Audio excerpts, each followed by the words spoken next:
সেই মহান মালিকের প্রশংসা, যিনি বড় দয়া করে আমাকে আপনাকে ফেরেশতাদের মাঝে রহমতের মজলিসে বসার সুযোগ দিয়েছেন। আজ পৃথিবীর মানুষেরা, শিক্ষিত মানুষ যারা, তারা প্রশংসা করে ব্যাবিলনের ঝুলন্ত বারান্দা দেখে। আজ শিক্ষিত মানুষ যারা, তারা প্রশংসা করে তাজমহল দেখে। আজ প্রশংসা করে হাওড়ার ব্রিজ দেখে। কেন? হাওড়ার ব্রিজ বিনা পিলারে দাঁড় করানো আছে। কম বেশি 300 বছর বয়স হয়ে গেল, হাজার হাজার টন টন সকাল সন্ধ্যা মাল যাতায়াত হয়, এখন অক্ষত অবস্থায় হাওড়ার ব্রিজ দাঁড়িয়ে রয়।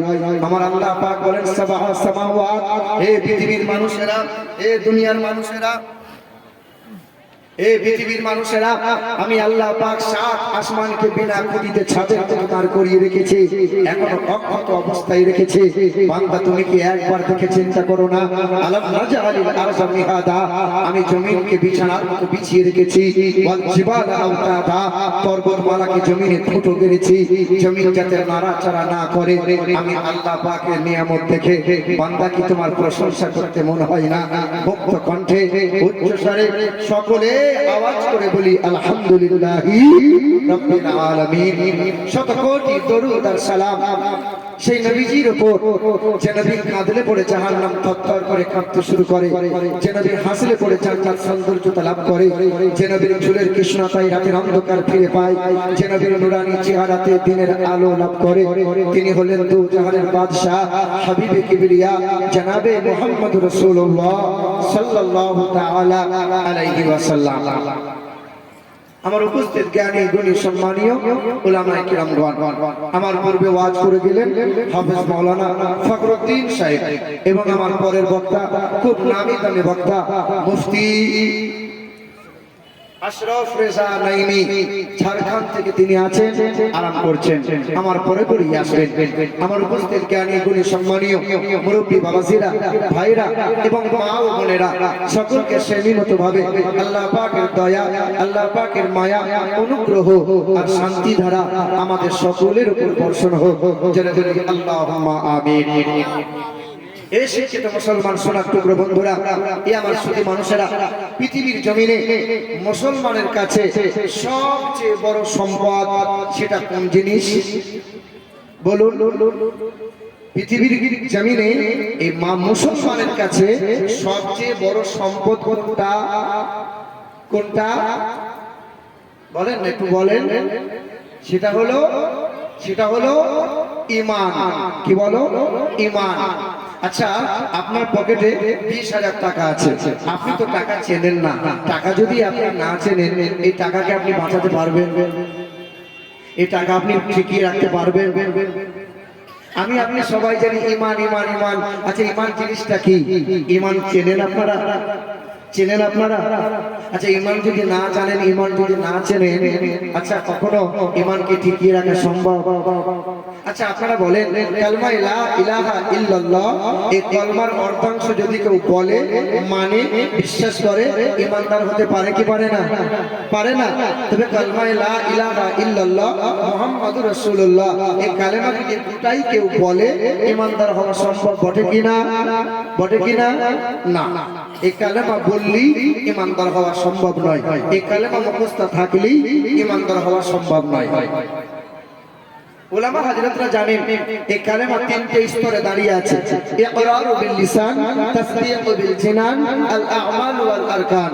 যেমন আপনাকে মুখে বলে জাহির করা লাগবে, মুখে বলা লাগবে, ঠিক তেমনি মনে প্রাণে বিশ্বাস করে নেওয়া লাগবে। আর আল্লাহ রাসূলের আহকামগুলো মনে প্রাণে স্বীকার করে নেওয়া লাগবে, তবেই আপনাকে ঈমানদার বলা যাবে।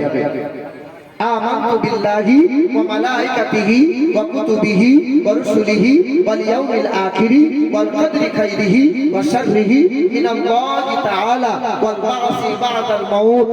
এক কথাই আপনাকে মেনে নেওয়া লাগবে।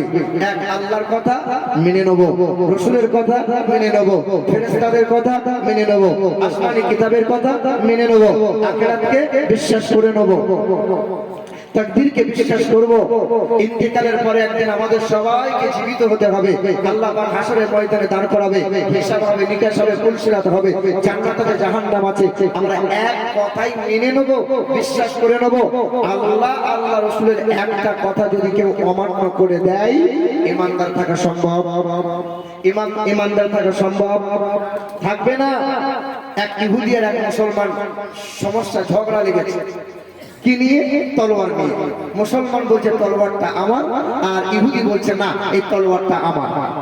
তা বলছে ন্যায় বিচারক তিনি বলেন নবী মুহাম্মদ রাসূলুল্লাহ সাল্লাল্লাহু আলাইহি ওয়াসাল্লাম, চলো নবীর দরবারে যাই, বিচারটা করে নেব। আল্লাহ রাসূলের দরবারে হাজির হলে ইহুদি বলে তলোয়ারটা আমার, আর আপনার মুসলমান বলে তলোয়ারটা আমার। আল্লাহ নবী দুই মুখের কথা শুনে ফয়সালা করে দিলেন, এই মুসলমান তলোয়ারটা ইহুদি ভাইকে দিয়ে দাও, তলোয়ারটা ইহুদি। দরবার থেকে বিচার হয়ে গেল, বেরিয়ে গেল। রাস্তায় যেতে যেতে মুনাফিক মুসলমানটা তখন বলছে, আমি কিন্তু এই বিচার মানব না, নবী বিচার করতে পারে না। তাই ইহুদি বলছে নবীর বিচার মানো না, তুমি মুসলমান? বলে না, তবে ওমর ভালো বিচার করে, ওমরের দরবারে যাবো। ওমরে ফারুকের দরবারে রাদিয়াল্লাহু তাআলা আনহু, ওমরে ফারুকের দরবারে হাজির হয়ে গেলেন। তখন এই মুনাফিক দাড়িওয়ালা টুপিওয়ালা মুসলমান অভিনয় করে কাঁদছে, হুজুর আমি সাতটা মুসলমান, আমি 5 ওয়াক্ত নামাজ পড়ি। খুব কাঁদছে, অভিনয় করছে, নাটক করছে। ওমরে ফারুক বলছে কি হয়েছে বলো না। বেঈমানি যদি জোর করে তলোয়ারটা কেড়ে নিয়েছে। ওমরে ফারুকের মনে দয়া হয়েছে। ইহুদি বলছে হুজুর বিচার আপনি করবেন, তবে আপনাকে একটা কথা বলি, এই আপনার কাছে বিচার করার পূর্বে রাসূলুল্লাহ দরবারে বিচার নিয়ে গিয়েছিলাম, নবী দুই মুখের কথা শুনে ফয়সালা করে দিয়েছেন তলোয়ারটা ইহুদি। ওমরে ফারুক লাল হয়ে গেলেন, থামো তুমি থামো, আমি বিচার করে দেবো।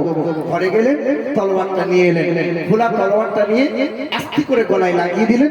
কাতলা মাছের মতো মাথাটা একদিকে হয়ে গেল, ঠোঁটটা একদিকে হয়ে গেল, কিছু করে দিলেন, শেষ, কতল হয়ে গেল। তখন ইহুদিটা ভয়ে থরথর করে কাঁপছে, এই ইহুদি তলোয়ারটা নে। ইহুদি তলোয়ারটা নিয়ে কেঁচা মেরে দৌড় দিয়েছে, ওমর শেষ করে দিল। কি হলো বল? ওমর শেষ করে দিল। কি হয়েছে বল না। ওমর একটা মুসলমানের মাথা কেটে দিয়েছে। তো মুনাফিকরা রাস্তায় দাঁড়িয়ে তখন আন্দোলন শুরু করে দিল, হত্যার বদলে হত্যা চাই, ওমরের মাথা চাই, হত্যার বদলে হত্যা চাই, ওমরের বিচার চাই। রাসূলুল্লাহ দরবারে বিচার হবে, ওমর মাথা কেটে নিয়েছে।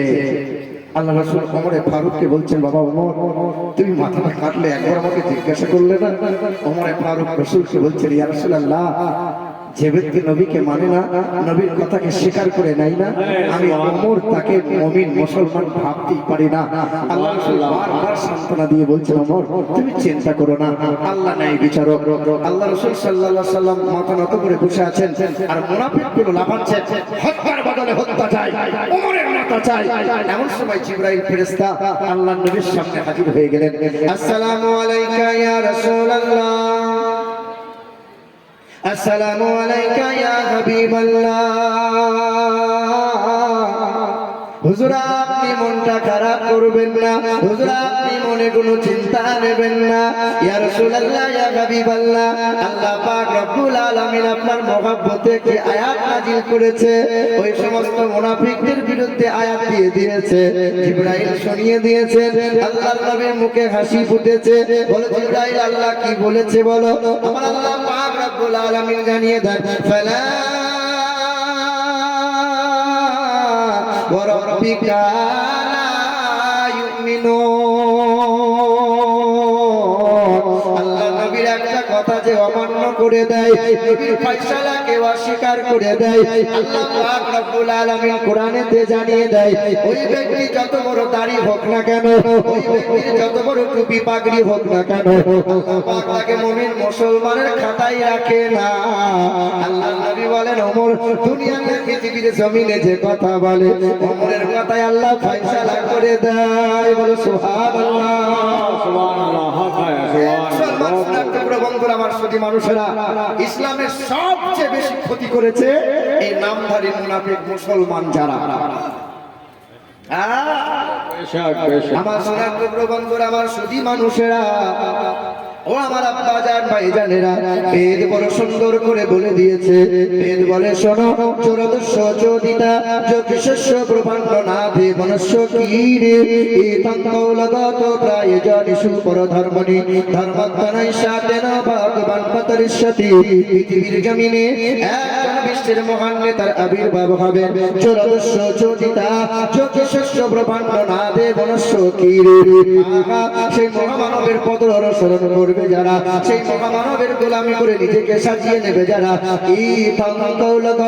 প্রায় জানিসু পরধর্মণি ধর্মত্তনাই সাধেন ভগবান তরিষ্যতি পূর্ণমদং পূর্ণমদ পূর্ণমোচ্যতে পূর্ণমদং পূর্ণমোষ পূর্ণমোশিষ্যতে ও নমো অততেষাং ভবিষ্যতে মনংসেবে সদা নিব বাসুদেবং করঙ্গীতি পূর্ণকান্তানি নিষ্পর্শম চতুর্বিভ্রাটি বেদাং হরিষ্যামি কলিক্ষয়ং। পৃথিবীর জমিনে এমন একজন বিশ্বের মহান নেতার আবির্ভাব হবেন, তিনি মানব জাতির কথা চিন্তা করবেন, তিনি কখনো বাবার জন্য কাঁদবেন না, তিনি মায়ের জন্য দুধ পানের জন্য কাঁদবেন না, তিনি নিজের চিন্তা করবেন না, সংসারকে উজাড় করে দেবেন, ছেলে মেয়ে ভাবনাকে ত্যাগ করে দেবেন। চতুর্বিভ্রাটি বেদাং হরিষ্যামি কলিক্ষয়ং, তার চার গুণ সহচর হবে পৃথিবীর জমিনে।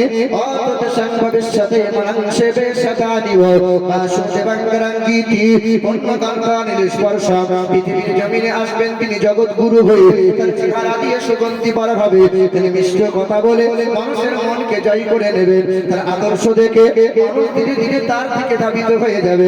তিনি যিশু খ্রিস্টের নাম নয়, তিনি ব্রহ্মচারী নয়, তিনি আব্রাহাম লিঙ্কন নয়, তিনি লেনিন নয়, তিনি হবেন দুজাহানের বাদশাহ হাবিবে কিবরিয়া জনাবে মুহাম্মদুর রাসূলুল্লাহ।